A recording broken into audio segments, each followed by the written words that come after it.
Tako je eksplodiralo, ko smo spremljali minerja Ivana Potočnika iz Zavrha pri Galiciji pri miniranju v kamnolomu na pobočju Boča pred 2 tednoma. Potočnik se ukvarja z vrtanjem in miniranjem že dobrih 30 let.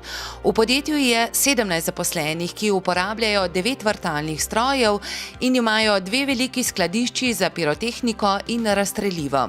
To neha, precej je odvisno to od vremena in od trenutnih potreb v kamnolomu. Lahko pa rečem, da letno porabimo povprečno vsako leto do 400 ton razstreliva. Različnih, se pravi kalibrov, različnih vrst razstreliva.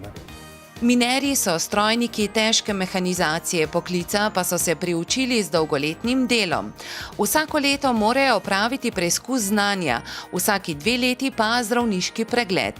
Pred miniranjem izvrtajo natančno razporejene vrtine in vanje vstavijo razstrelivo.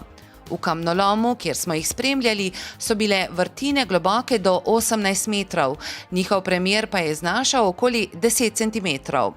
Svedri so sicer narejeni za vrtanje do 30 metrov globoko. Potočnik je v preteklosti uporabljal doma izdelano razstrelivo, po propadu kamniškega proizvajalca Kik pa razstrelivo uvaža. Kako pa poskrbijo za varnost? Miner naredi napako samo enkrat. Mi se držimo vseh teh pravil, reda iz redarskega zakona, načrta miniranja, projekta kamnoloma, vseh umikov in vseh teh zadev. Resne nesreče nobene nismo imeli, hvala Bogu, in upamo, da bo to tako ostalo.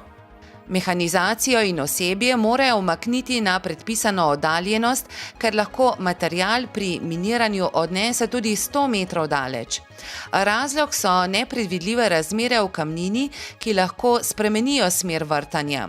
Razstrelivo se lahko zato znajde bližje robu hribine, kot so načrtovali. Lahko pa je v hribini namesto skale ilovica, ki leti veliko dlje kot kamenje. Vendar pa je ob natančnem spoštovanju varnostnih določil miniranje varno opravilo, pravi Potočnik.